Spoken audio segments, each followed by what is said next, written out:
So grab your Yes. notebooks because I want you to do a quiz.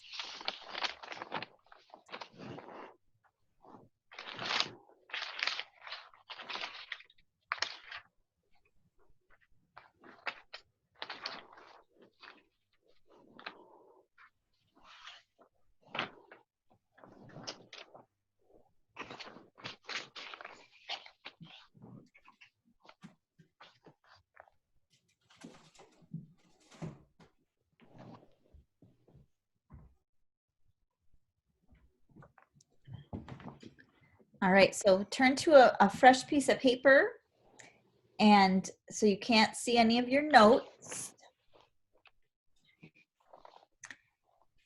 And what I'm going to have you do is on your in your notebook first, I want you to write down the definition of inference, and try and do this right from your head, not from your notes, okay?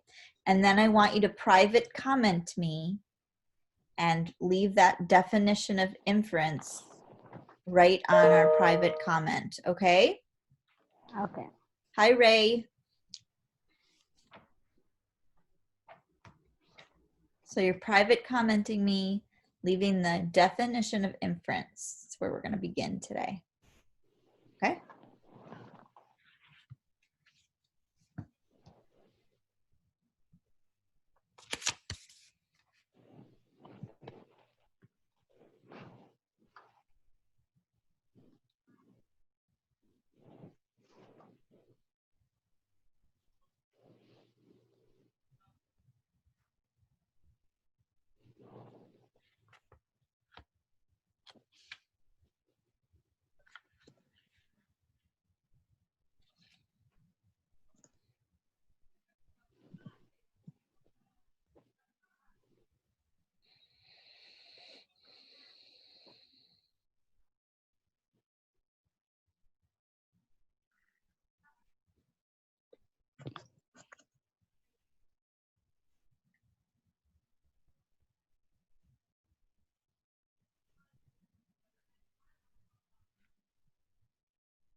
Don't forget to leave me a comment here. I haven't seen any yet. Oh, it's because I don't have my chat open because I'm dumb. Okay. Yay. Okay.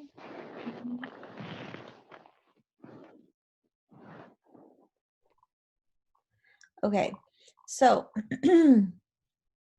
all of you have given me an definition, right? But there are certain parts of the definition that need to be there. And I think there are three, if I'm remembering correctly. There are three parts that need to be in there. So tell me, I'm going to share my screen here and I'm going to pull up a Word document and let's do some wordsmithing and try and write a really good definition that will help you understand inference better. So we'll start with inference is, right?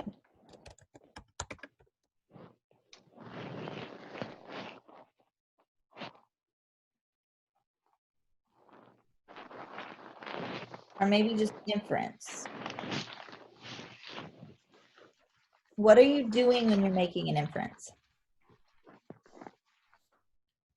And somebody has to talk because that's just the way it is. Yeah, it's conclusion. That's what the person doing. So you have to figure something out? Is that what you're saying? There's some background noise, so I'm kind of... Yeah, some back, like something something else you can see.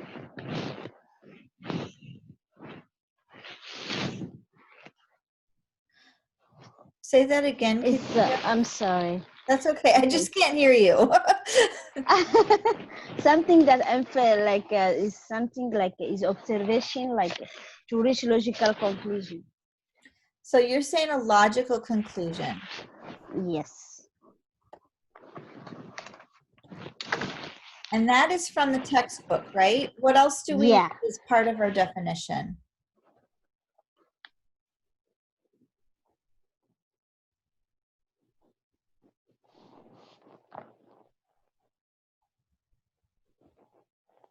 Why do I call this unit reading the invisible? It's something you cannot see. Why can't you see it?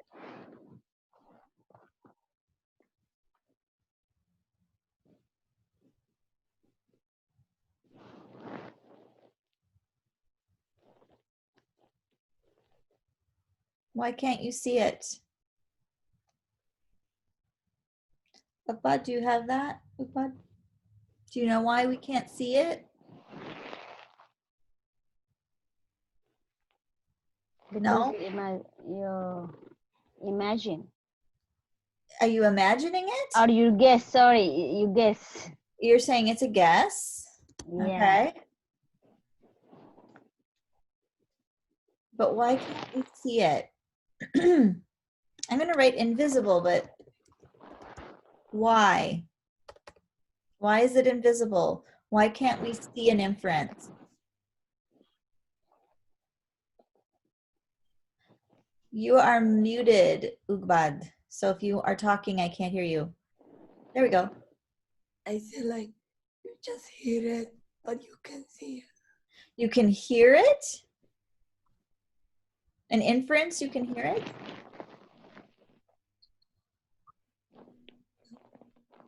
Ray, what do you think?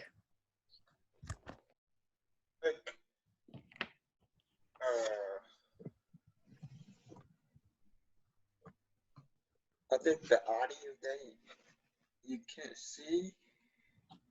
Why can't you see an inference?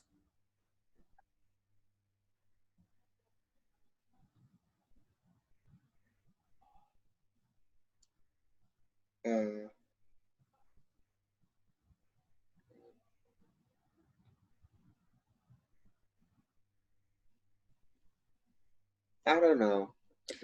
Why do you have to guess? They said maybe it was a guess. Why do you have to guess? And if you're making an inference, why are you guessing? And what are you guessing? When somebody, so when I saw like she's going to school, example, but you can just guess if she liked to go to school or she forced herself to go to school or something like that. So what are you guessing with? You're guessing about an idea? Yeah, about her. You're thinking. About her face, you can see it. So you're guessing about an idea, right? And Yeah. why do you have to guess about that idea?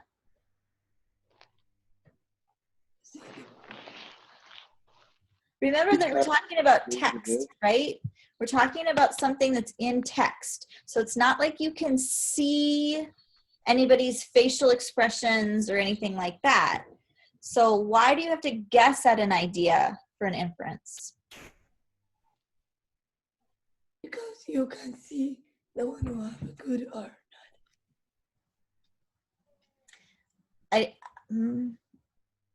In a text, you can't see anything except for the words, right? Yep. So if the words are there, why do you have to guess to get this idea? Like, to thinking what this person thinking. Right? Why do you have to guess what they're thinking though? You're reading a text, right? So if the text said something like, she put on her wool socks and her boots, and then she found her coat. She put her scarf around her neck and zipped up her coat all the way to the top. She found her hat and pulled it beneath her ears and made sure her mittens were tucked into the sleeves of her coat. What do you know? What idea do you know just by having that be the text?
Okay, so here's the text that I just did, right? Right here.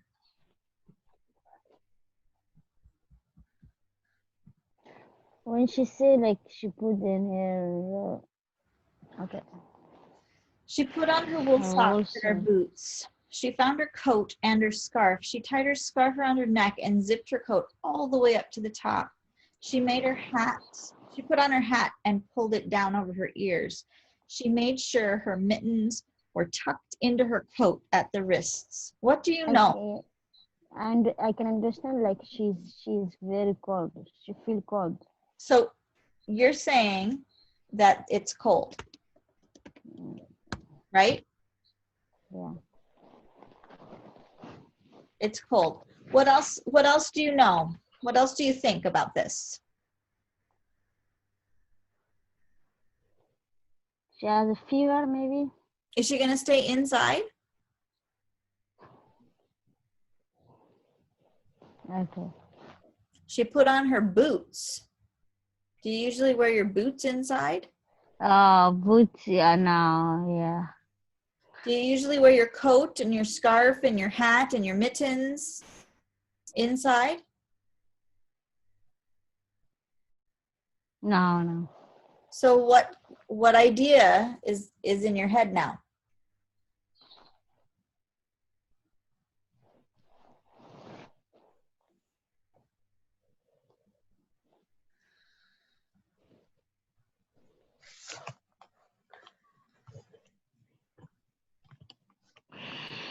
What's she gonna do?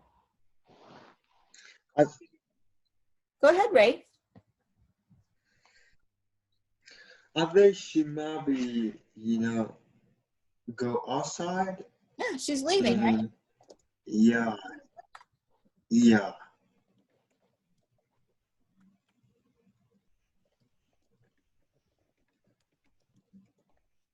She might be leaving. yeah.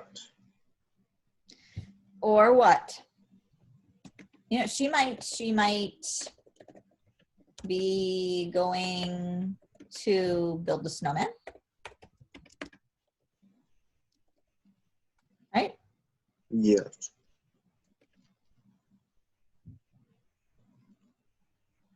She might be going to shovel or to rake.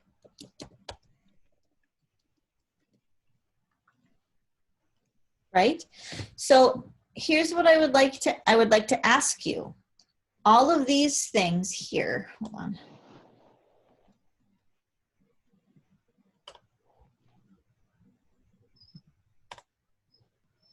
These things right here. Do we know these things for sure? Nope. No. Is there anything in the text that will tell me that she's leaving or that she's going to go build a snowman or that she's going to go shovel or rake? No. No. But do we have evidence that she's going to go outside? Yeah. What is the evidence? What is the word? What are the words? Wearing socks and boots. Especially the boots, right? Yeah. The boots tell us that she's not just going to curl up on the couch because you don't put your boots on to stay in the house, right? Yeah. And all of these things, the coat, scarf,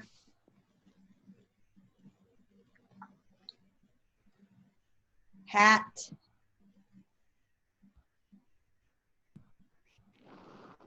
and mittens, they're all outdoor like clothes, right? And usually they're worn in what season? It's winter. Yeah. So usually you wear all of those things in the winter and you do it when you go outside. So we have some, what do we call these things in the text here?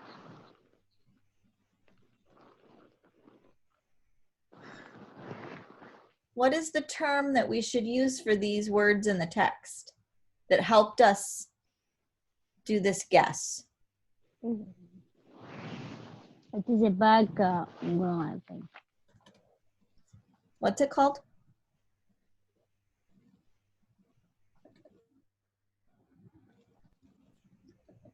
It is a background. Text what, Ray? Let me think. Wait a minute. I'm remember something. Reading in inference.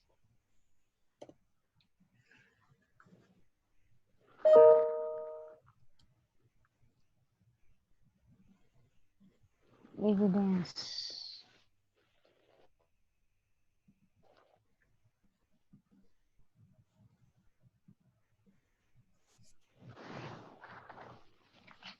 Right? Text evidence, right? There's evidence in the text that we are using in order to make an inference, right? About an idea. And what is the idea? We're saying that it's invisible because why?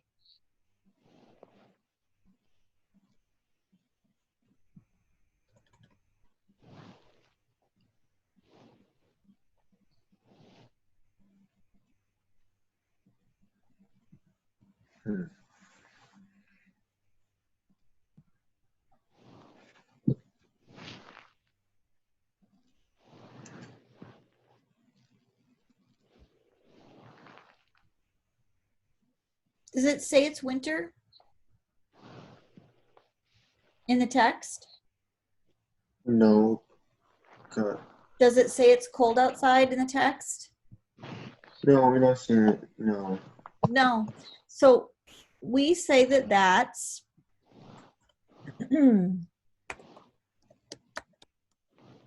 unstated, right? Yeah.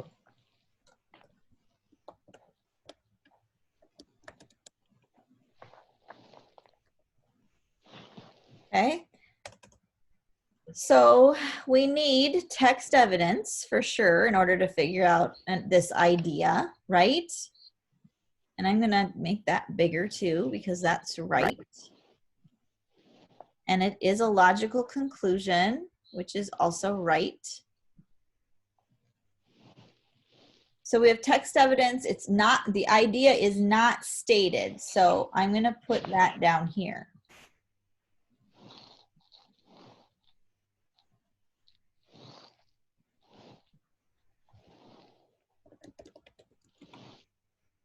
Okay. So what else do you need besides text evidence?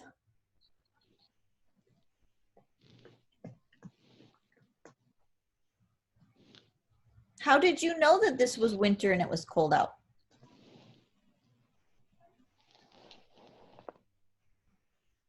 How did you know that you wear boots and coats and scarves and hats and mittens when it's cold? Because we know. How did you know that? What if you lived in a place that never got cold? And what if you didn't ever read about or know about anything that was cold? You just knew warm weather. That was it. Could you make the guess?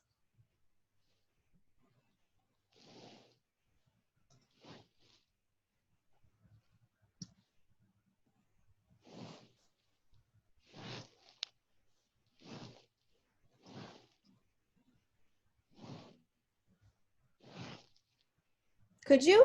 Would you be able to say, oh, it must be cold out because they're wearing all these boots and stuff? What if you didn't know what boots were? Yeah, because she wore a boot and she wore a coat. So the coat is mean that's the winter. So Right. But how did you without the know that coat, it she's was not gonna be winter? winter. How did you know that it was winter? Cause she put on her coat. Mm-hmm. Yes. But Yeah. how did you know you put a coat on in the winter?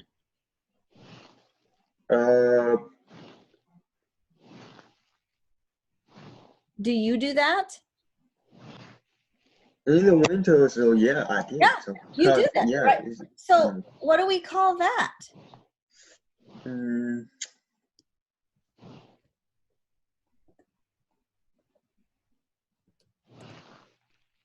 background knowledge. Yes. Okay. It's bad So, for an hour.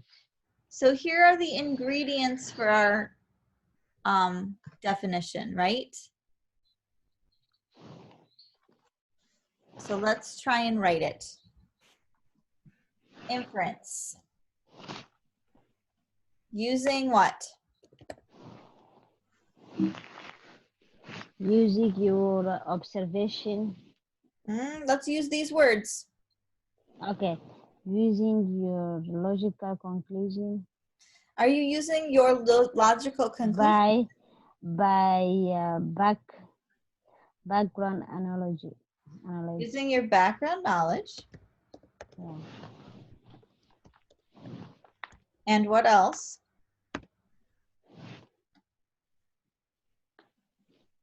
What else do you use in order to make an inference? You use what you already know that's in your head. Yeah. And what else?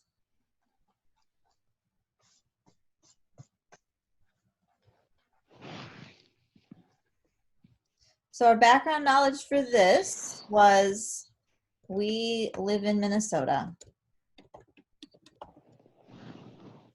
And we dress like this.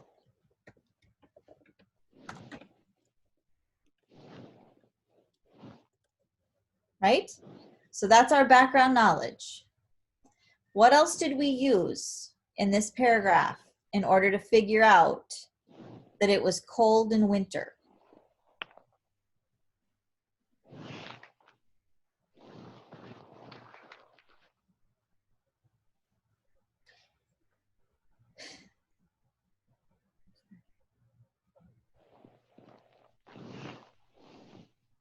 We used what we knew about Minnesota and our experience. And what else?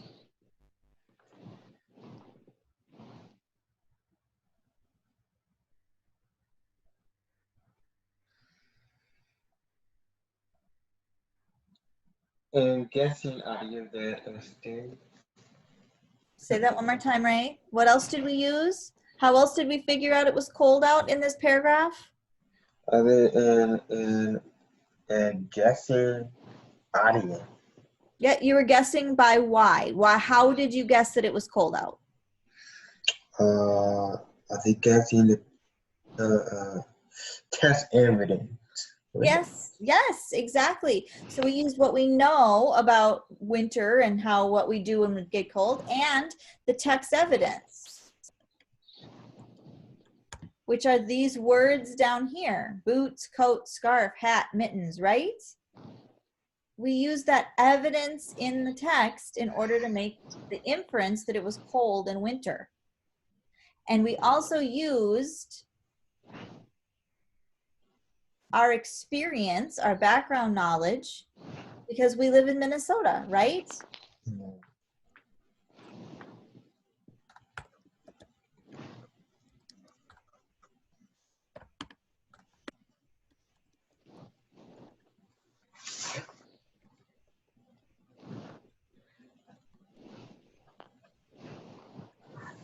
Okay. So in inference, you use your background knowledge and text evidence to do what?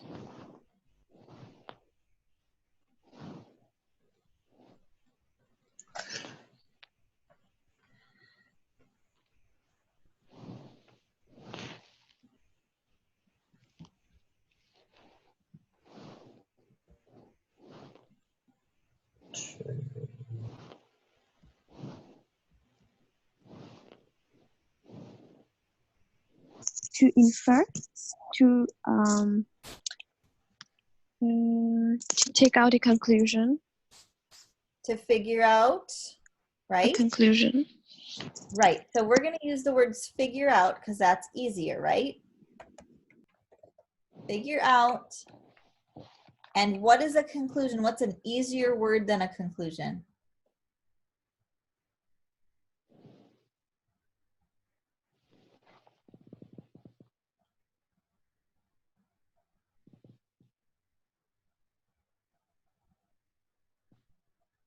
Opinion. Is it our opinion? Kind of. But we're using text evidence that the author leaves you, right?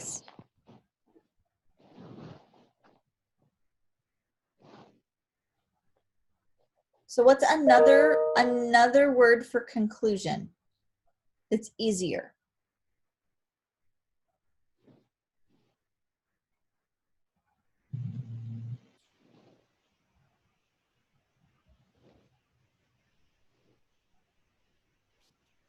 Inference is using background knowledge and text evidence to figure out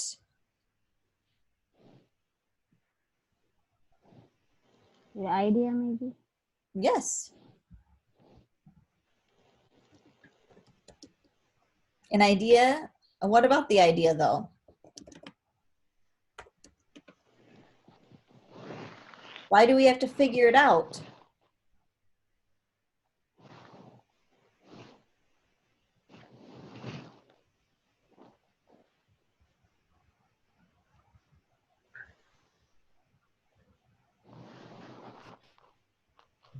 Why do we have to figure out the idea?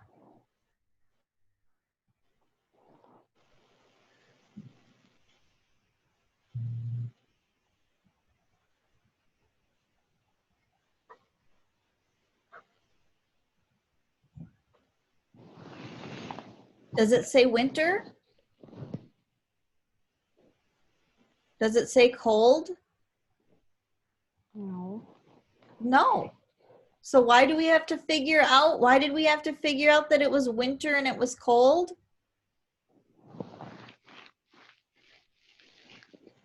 Why did the reader have to do some work?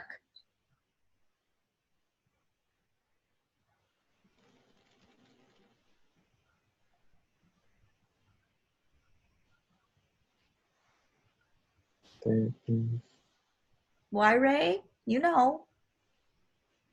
I think stated. Yeah, it's not stated, right? Yeah. So it's using background knowledge and text evidence to figure out an idea that is not stated in the text. That's what inference is, right? And there are these things that are super important. You have to use your background knowledge. That is the first thing. If you don't have background knowledge, you can't make an inference. You have to use text evidence because otherwise it's just a wild guess, right? And remember how we said she might be leaving, she might be going to build a snowman, she might be going to shovel or rake the lawn, right? We don't know any of this because in here, it doesn't give us any text evidence that she's going out to build a snowman. It doesn't give us any text evidence that she's leaving, leaving, and it doesn't give you any text evidence that she's going to go shovel or do any yard work. It doesn't give us any information about that. All we know is that she's going outside and it's cold. And the only reason we know that is because we live in Minnesota, so we know what it's like to go outside when it's cold, because that's in our background knowledge. And we have text evidence with all of the clothes that she's wearing. Those are all clothes that you wear when you go outside when it's winter. And so that's where the logic comes in. It has to be logical, and it is logical because we know, because we are Minnesotans, that you have to get all bundled up when you go outside when it's super cold out. And then the author's leaving all of these clues that she's getting all bundled up, right? So using background knowledge is really important. Text evidence, you have to have text evidence or you can't make a good conclusion. And then you have to talk about the idea that is not stated in the text, right? Because if it's stated in the text, if it said, she decided to go outside, like if I had that here. No.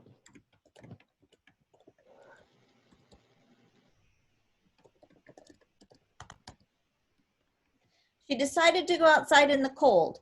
I just added this, right?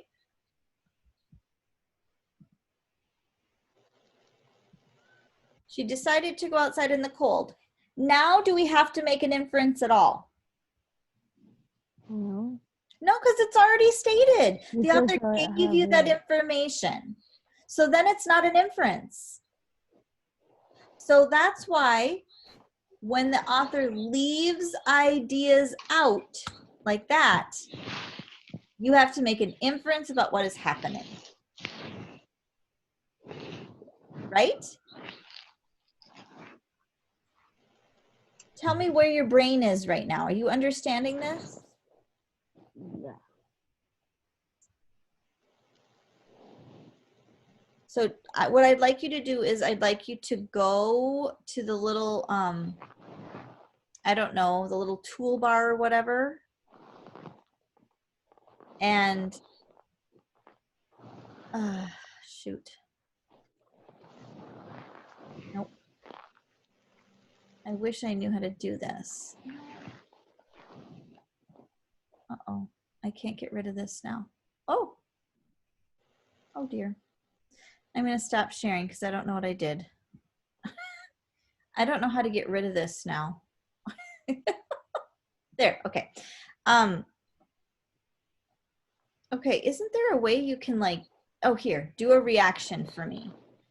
So I want you to tell me what is in your head. Do you understand this? If you do, give me a thumbs up. If you don't, then don't. Me, I do understand. You do? Yeah.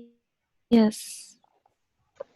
So you get that this part here, inference, this right here, you understand this definition, and you understand that an inference cannot be made if it's already stated in the text.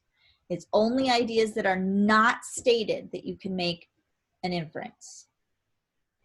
That's why it's called reading the invisible, because the idea is not stated. Okay? Right. All right, so you still have your notebooks out? Yes. Good, because the next thing I'm going to have you do is I'm going to have you define figurative language.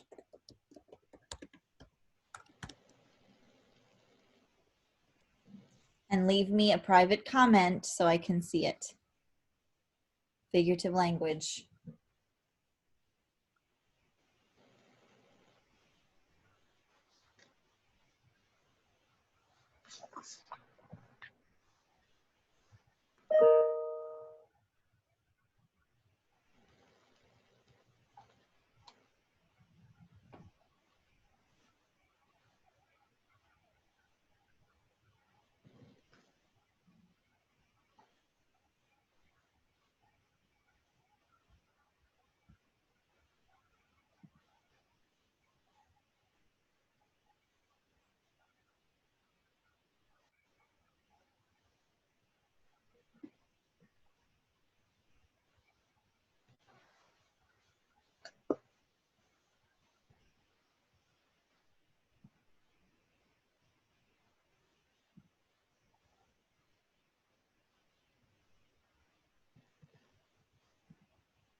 Thank you, Miss Alan. Feel better? I hope so. Yeah.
I don't know.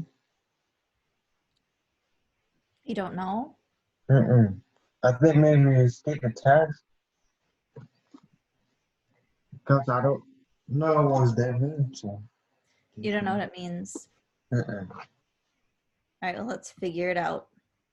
So what did you guys watch did you do the figurative language voice thread?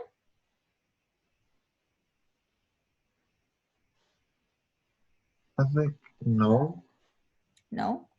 Well, that would be why you don't know, I guess, right? Let me No. see. Let me see if Okay. I can find it. Here. I have to go back and take a look at this. Yeah, okay, so hold on. And Ray, I know that you've done the inference introduction. I just haven't looked at it yet. So just so you know that Oh, I did it and then you did it after I had already looked at it. So here's the figurative language. Khadija, did you do this? Yes, she did. Okay, so I'm gonna try and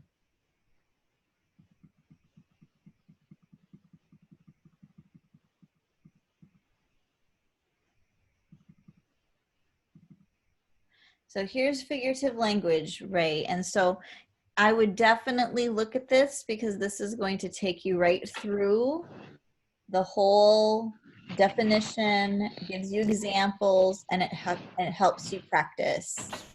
And this will be on the test on Wednesday. So you're going to want to do that, okay? okay.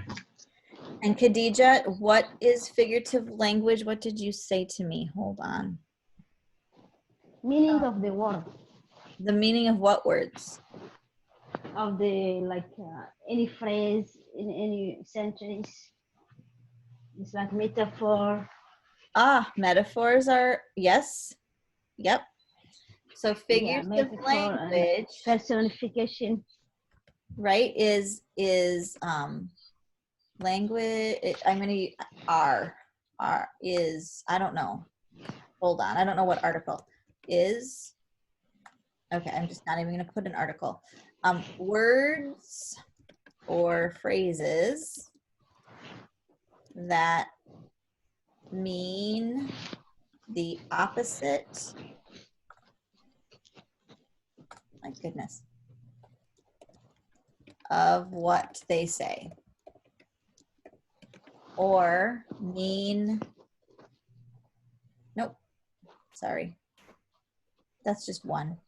Mean something other than what they say. Right? So it's not literal.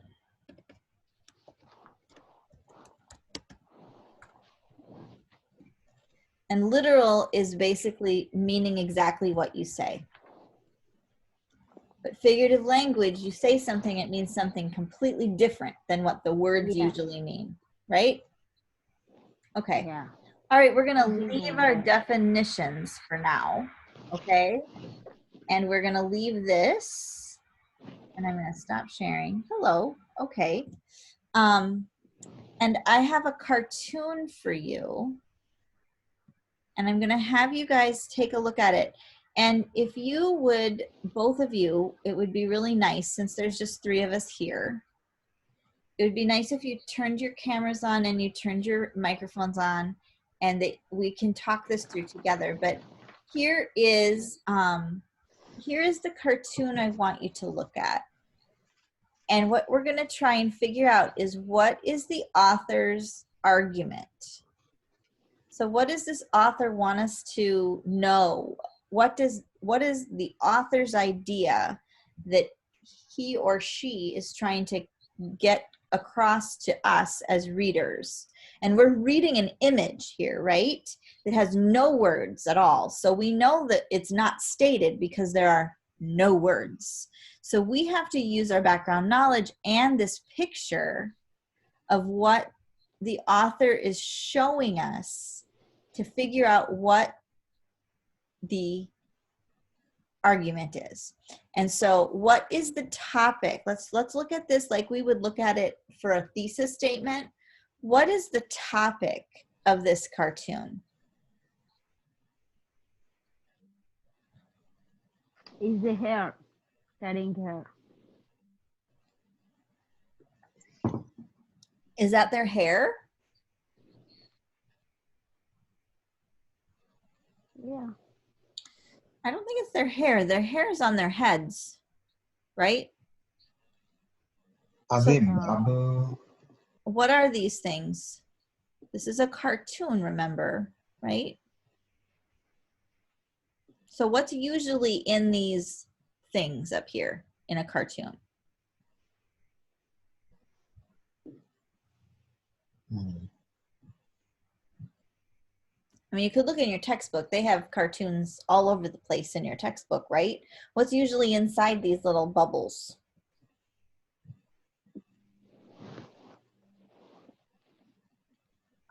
Audience? Audience? Yeah. Kind of. Here, I'm going to do a Google. Hold on. All right. I'll do.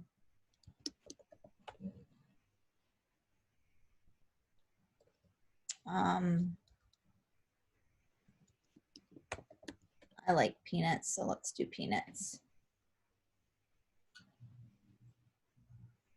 All right, so I might, instead of cartoon, I'll do comic strip.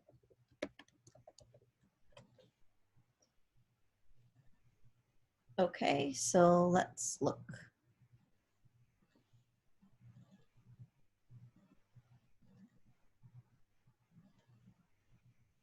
Okay, this is today's. And there's no words, no words, no words. And then Snoopy's thinking, because these little tiny things, what is in the middle of the bubble?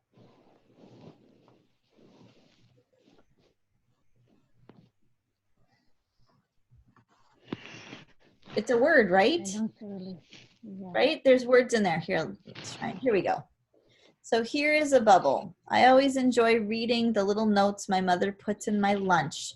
And we know that Linus here is saying that because it points to him, right? So now she's a comedian, he's saying. And then Charlie Brown is saying, why? What does she say? And then he says, help, I'm being held prisoner in a school lunch factory. Which is funny if you're a mother and have to make lunches. That's funny. But do you see how the words are usually in the bubbles? Right? And then on ours, there are no words in here, right?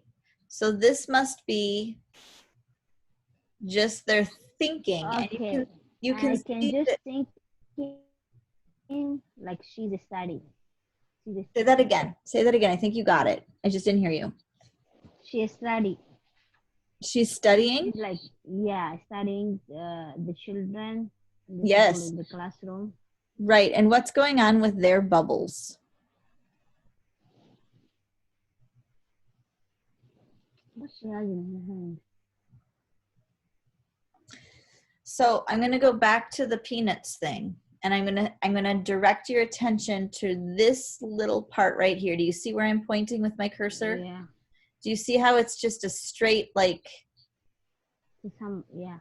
and it's Yeah, straight over here too, and it's straight right here.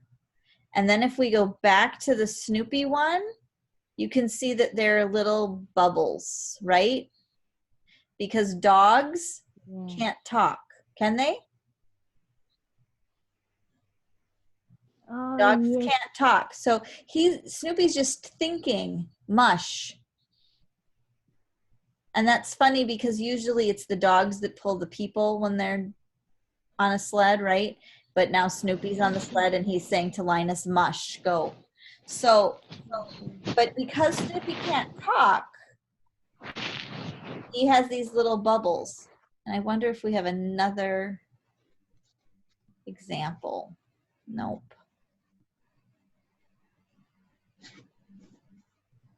No.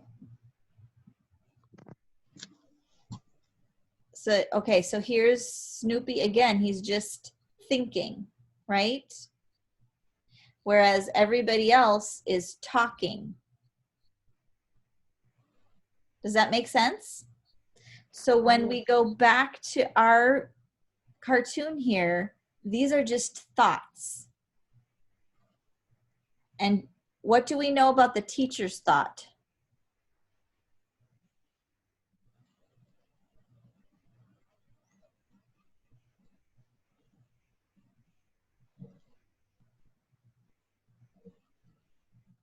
Have we figured out a topic yet? What's going on here? Where are we, and what are we focusing on?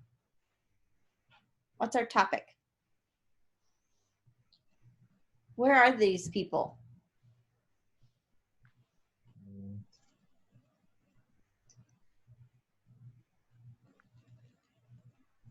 I don't know what we're talking about yet. Where are these people here in this picture, in this cartoon? Where are Oh, yeah. I think barber shop. Okay, this is not hair. These are their thoughts, Their thoughts, yeah. right? That's why I just showed you the other stuff. So these are their thoughts. So where are they? In the classroom. Yeah, they're in school.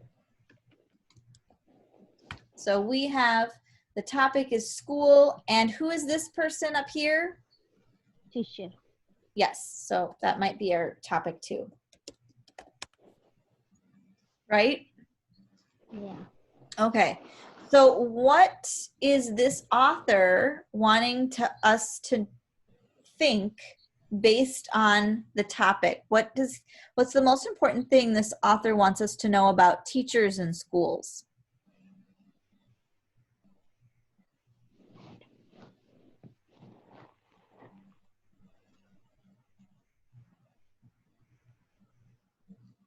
What's the teacher doing to the thoughts?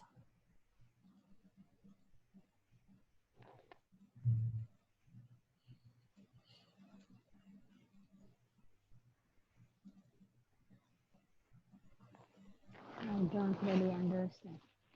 Well, what is she doing to the thoughts? Take a look at the picture. What is she doing to the thoughts? She's cutting. She's cutting them so they look like what?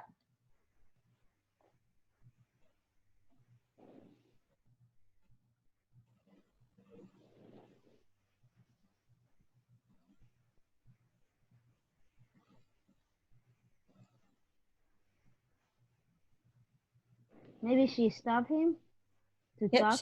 she's cutting them so they look like her thoughts, right? Yeah. So you can see she probably started here because this kid's thoughts look like hers, right? And then she probably went to this kid and she cut her thoughts so they look like hers. And now she's in the process of cutting this kid's That thoughts. means she explained him one by one, maybe. Maybe. Yeah, And then maybe what do you because- think's gonna happen with this kid?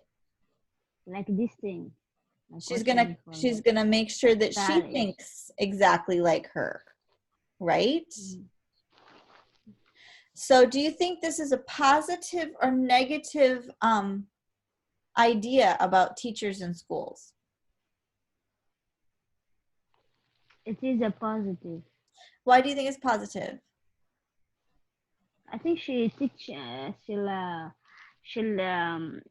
see. She teach. Okay, I can pronounce.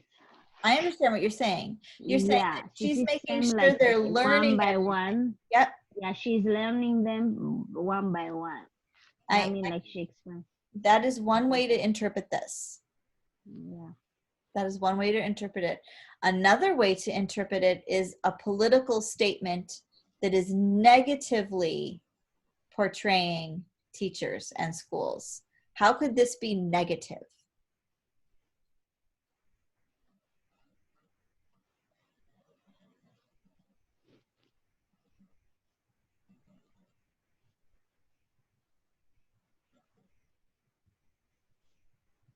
Because she forced them to do something she wants to. Yeah, because she's forcing them to think Yeah. the way The she same thinks. thinking. Right. So that could be a negative. Then they're saying that schools just make students think the way they want them to think. Like it's a mind control device, right? Yeah. Right. Or it could be that she is just teaching them how the right like this is, you know, if you're doing math and you're doing addition, this is how you do addition and there's a right answer, right? Yeah. Could be, or it could be the negative that teachers are just making children think the way they think. And so if this was a political cartoon, so the political cartoon tells, that's the context, right? That this is supposed to be political. So I think it would be the negative perspective, that they just think that teachers are mind controlling their students, Yeah. right? If a teacher was a certain political party, right, that they would just teach their students how to believe in that party. Does that make sense? Yeah. It is. Okay. All right. So we're gonna leave this and we're going to go to the poetry packet. So you guys were supposed to bring me questions about the poetry packet, and I'm gonna find mine here if I can. Poetry packet. So here was the practice that you guys were supposed to do. It was assigned last Monday, and it was due at class time today, so we could go over any that were hard for you. And you should all have something that's hard. It is an assessment or it's a practice? Say that one more time. Is an assessment or practice? This was practice. Yeah. And the practice will help you with the test, because you're gonna Yeah. what this assignment was meant to do was to help you think Yeah. in inference. So when you go to take the test on Wednesday, your thinking is, your brain is trained to think about it like this. Okay. So you just needed a lot of practice. Okay? Okay. So did you guys do this or not? I'm just to go over, but I need to work on. Okay. Ray, did you do this?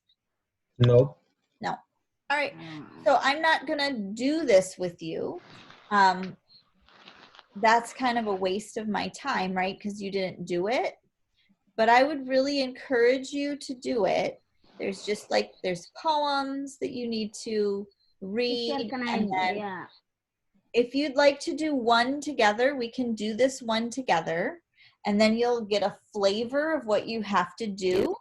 And then if you would like to talk and you have questions or you want to check your answers with me or whatever, you can absolutely set up a Zoom meeting to do that.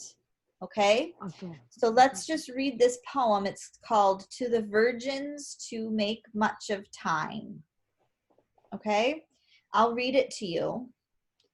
Gather ye rosebuds well ye may, old time is still a-flyin', and this same flower that smiles today, tomorrow will be dying. The glorious lamp of heaven, the sun, the higher he's a-gettin', the sooner will his race be run, and nearer he's to setting. The age is best, which is the first, when youth and blood are warmer, but being spent, the worse and worst, time still succeed the former. Then be not coy, but use your time, and while ye may go marry, For having lost but once your prime, you may forever tarry. Okay? So the first thing I want to ask you is, why are they talking about virgins? What is a virgin first? What's a virgin? The virgin is a person who's not married. The virgin. Yeah, you don't want to say the words, do you? It's somebody who's never had sex, right? That's a virgin, Yeah. correct? Right. So this poem was written in 1648, which was quite a long time ago, right? And so if they're talking to the virgins, I know that in American society today, we don't call people, like, we don't really have a group of virgins that we talk about, right? We don't do that. And some religions and some people are very religious. They really hold it precious, their virginity, until they get married, right? And that's the way the norms of society were in the 1600s. So in the 1600s, especially women, because women, right? Women were not supposed to have sex until they got married. And so they called unmarried women virgins because they assumed that everybody fit that category, right? So when we're talking who? Number one, the poet is speaking to unmarried women. Unmarried women, exactly.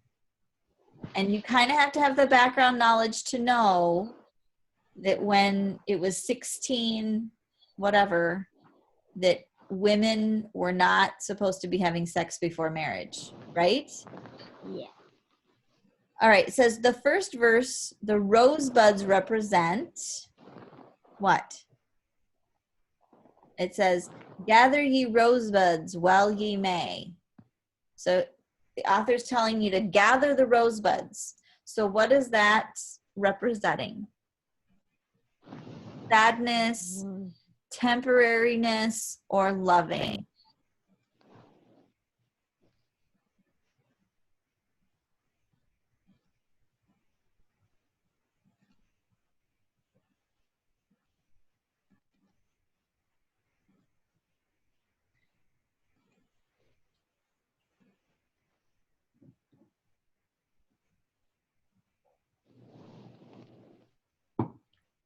Husband represents.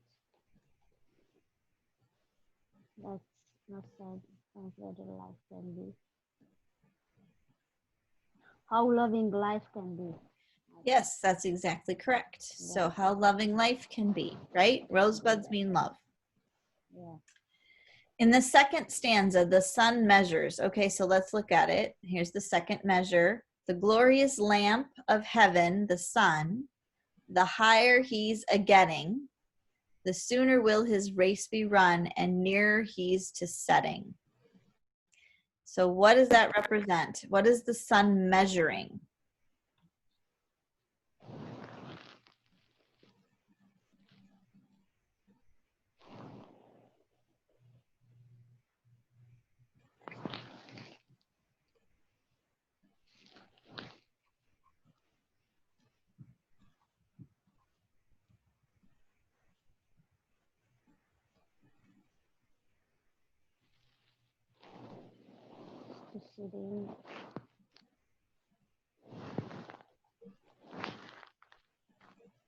Oh, you know what though, Khadija, I am changing this. I don't know. It's and number 2. It says the rosebuds represent, and let's look. Gather ye rosebuds yet while ye may. Old time is still a flying, and this same flower that smiles today, tomorrow will be dying. Yeah. So I don't think it's how loving. It's how temporary Back Yeah, in it's the how day, because temporary life can be. oh, like, Yes. yeah, yeah. Because the roses, when they Yes, smile, sorry. want I to be just was yours. looking at that. So what is the second stanza measuring? The glorious lamp of heaven, the sun, the higher he's a getting, the sooner will his race be run and nearer he's to setting. That means like the time is spent of one day. But if you look at the first thing, right? Because I think it's a whole life. Right? So here are the rosebuds and they're going to die, right? And here's the sun. The sun is making, this is the whole, your whole life, right?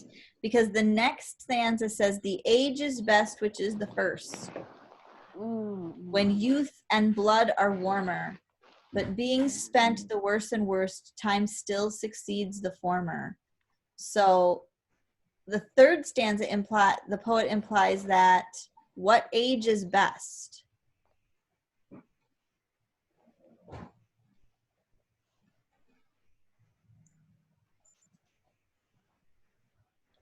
What age is best? it is better to be young than be old. Yes, he's saying Yeah, because young is better. And then so now we know that they're talking to unmarried women, so they're usually young, right? yeah, And they're saying, gather the rosebuds now because life is temporary and that the sun's going to set pretty soon. So you got to do it. And it's better to be young than old. So what is the main idea of this enjoy poem? life now. Enjoy life now. Now, yeah, Absolutely. that's what he wanna say. Okay. So do you see how you had to do some thinking there to figure those things out and read the words really carefully? All right, so we did that one, and if you guys do the other ones yourself, and if you need help on that, then you just set up a Zoom meeting with me, okay? And then we'll go over whatever you want to Okay. go over. Okay. All right. Perfect. Practice test. Did you guys do it? I don't do really. Did you guys do the practice test? Khadija, did you do it yet? I didn't do it. Nope. How about you, Ray? Did you do this yet? I'll take a look at it, but I don't know how to do it. Well, if I you just know haven't, only couple in the first part. Turn the bottle, I don't know. So. okay. So do you have questions for me, Ray, or are you just still needing to go back and do some work from last week to figure it out? Yeah. Okay. All right. So here's what I'm thinking. I'm thinking that I will post an invitation for an extra class on Wednesday. What do you think? Well, that would be cool. Okay. We do good, yeah. Okay, I will do that Wednesday at 9 o'clock. We will do an Okay, extra class, and then We gotta do it, and then we can go over. then we can go over that. Okay. So let's talk about our last assignment for the absolute true story of a part-time Indian. You were supposed to read chapters 26 through 29, which is the end of the book. Last week was our last assignment with that because this is our last week of class. I know, Khadija, you did your letter, and Ray, you didn't. Yeah, I know how to do it. So I had some questions for you, but would you guys rather? I mean, I don't want to waste your time, and I also don't want to put Khadija on the spot.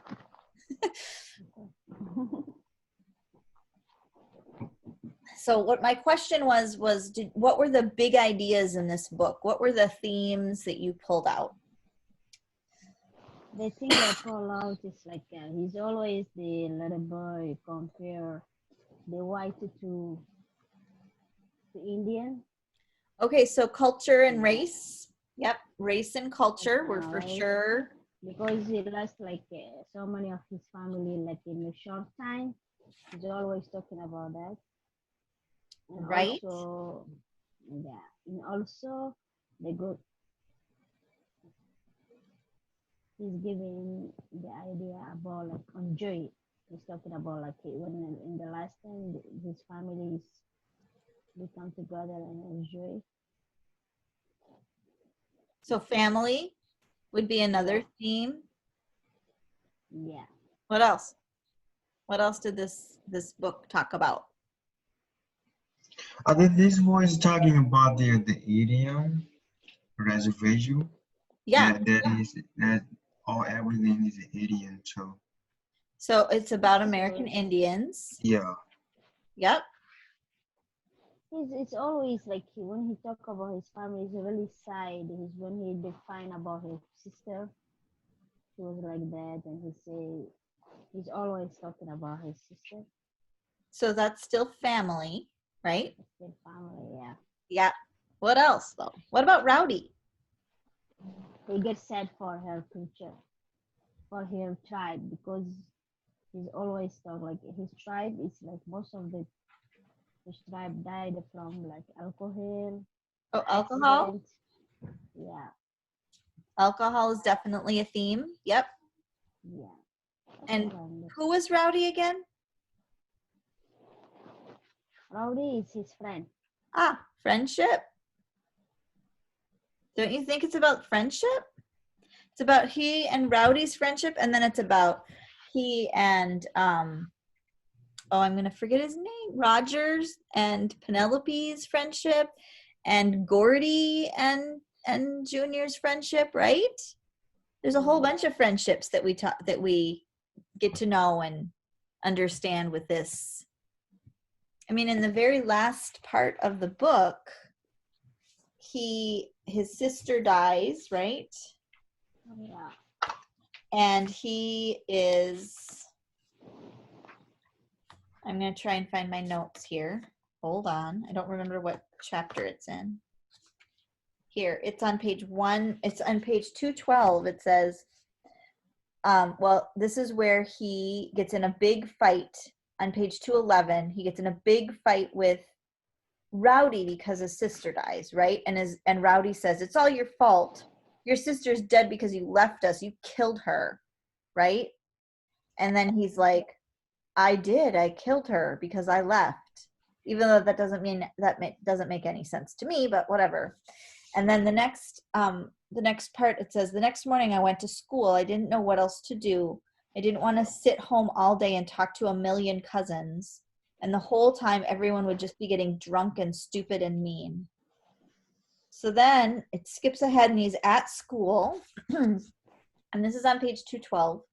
"I walked inside the crowded hallway and all sorts of boys and girls and teachers came up and hugged me." And then it goes on later. It says, "I was important to them. I mattered. They had learned to care about me. Some of them even loved me." Right? So do you think belonging might be another theme? Yeah. Maybe, yeah. And the whole point of him going to the white school was for what? For white school? Yeah, why did he go to the white school? To see how the white people live. Is that the only, he was just curious about how the white people lived? Yeah. What happened with the math book? What did he do to them when he got the math book? Right? So he went to the white school to get a better education. To get a better education, yeah. Right? So education would probably be a theme too. Right? Yeah. And what about racism? Was that a part of this book? Racist? Racism? Yeah, racism, Uh-huh. yeah. Yeah, it's a big part of the book because it's always compare his people to them. Mm-hmm. And what about poverty? Poverty. Poverty. Yeah. Is that a Yeah, part of this book? Yeah. it is a part because they are the poor people. Yeah. I mean, we have a huge list. We have race, culture, family, American Indians, alcohol, friendship, belonging, education, racism, poverty. Anything else? I don't see anything else. I'm going to check my list. I have to find it first, but I'm going to check it. Ooh, this is a big one.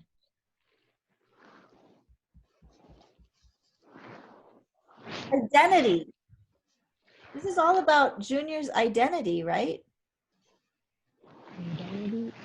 And finding out who he is, Oh, okay, yeah. right? His identity. Right.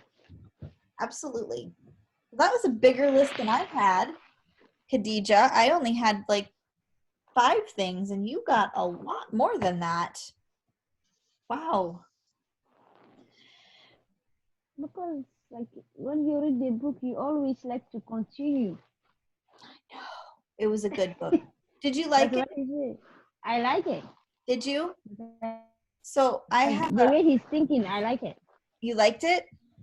Yeah, I you like, like it, the the way ending? he's thinking. Did you like the ending? No, I You don't did really like. Yeah, I don't really like the way he's thinking is so really. He's very weird person. I thought it was interesting It's very interesting. that Rowdy changed his mind. Right?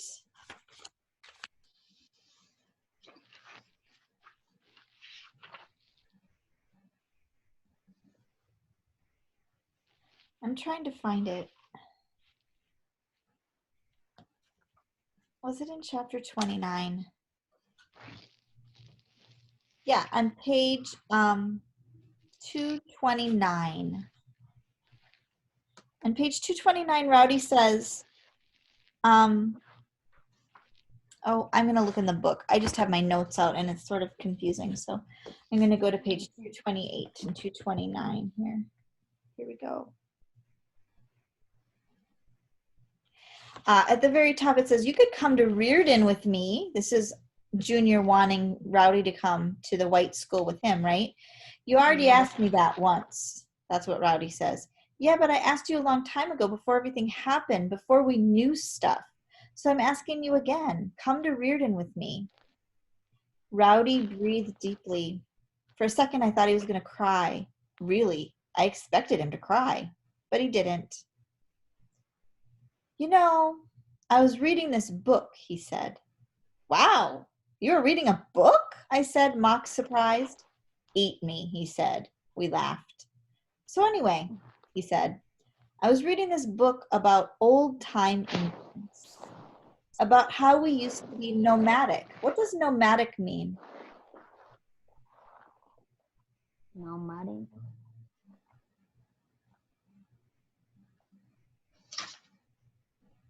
Traveling for new life. Yes, exactly. They traveled from place to place. So before the Europeans came to this land in North America, different tribes of Indians had different places that they would go, like in the summer and in the winter and all the seasons in between, because they would, I'm just going to use Minnesota as an example. The Ojibwe people up north, they harvested wild rice, so they had to be near the lakes so they could go and harvest the wild rice during that time. And others planted sugar beets, so they would harvest the sugar from the sugar beets. So there were different places in the country, or I don't know if they traveled all over the country, but different places, like even within the state or within the, the region, that they would go for different reasons, right?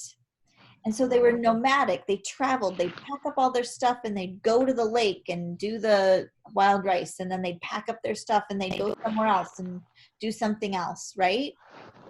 The Lakota, they hunted buffalo. So they had to go to the Badlands and hunt buffalo. So they were nomadic. They didn't have, like, we all have, like, this is my house and I don't pack up my house and move it every fall or winter. I just come back to my house, right? It's not that I never moved. I've moved several times during my life, but it's always to a place where I'm going to stay for a long time. But nomadic people, all of their stuff is very mobile and they move a lot. So he said, so anyway, I was reading a book about old time Indians about how we used to be nomadic. Yeah, I said. So I looked up nomadic in the dictionary, and it means people who move around, who keep moving in search of food and water and grazing land. That sounds about right. Well, the thing is, I don't think Indians are nomadic anymore. Most Indians, anyway. No, we're not, I said. I'm not nomadic, Rowdy said. Hardly anyone on this res is nomadic, except for you. You're the nomadic one. Whatever. No, I'm serious. I always knew you were going to leave. I always knew you were going to leave us behind and travel the world. I had this dream about you a few months ago. You were standing on the Great Wall of China. You looked happy, and I was happy for you.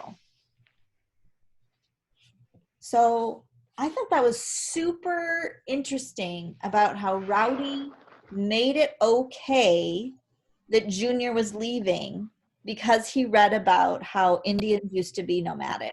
So it was this traditional, right?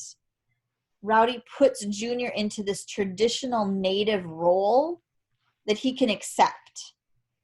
And that gives Junior permission to leave the res on good terms. Not that he's deserting them, that he's just nomadic, right? I thought that was really a striking part. And then there was another part in here. It was about alcoholism.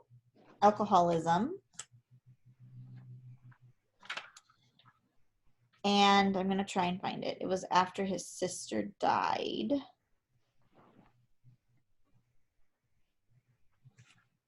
Oh, I'm going to forget.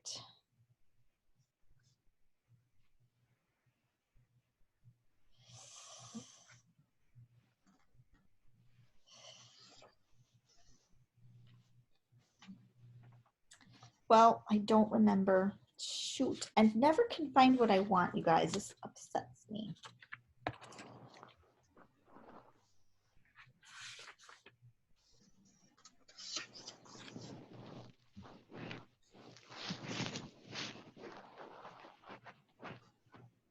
So what do you guys think about the alcoholism while I'm trying to find my quote?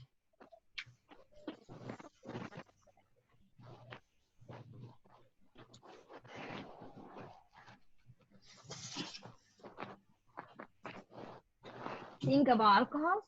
Yeah, what do you think about the alcoholism on the reservation?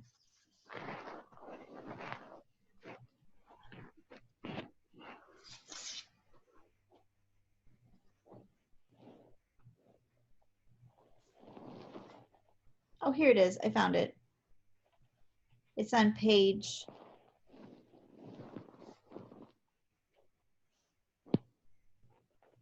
199 or 200. It says, on page 199, it says, I'm 14 years old and I've been to 42 funerals. That's really the biggest difference between Indians and white people.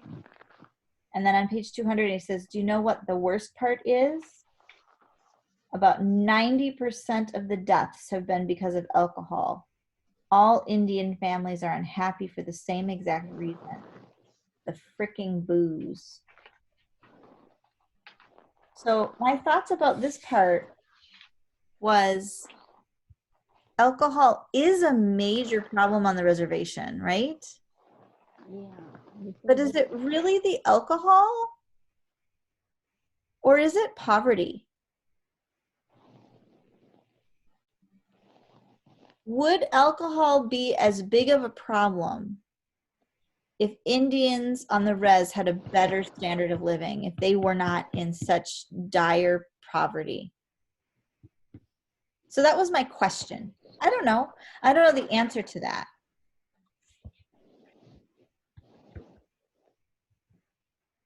But I wanted to think about that a little bit.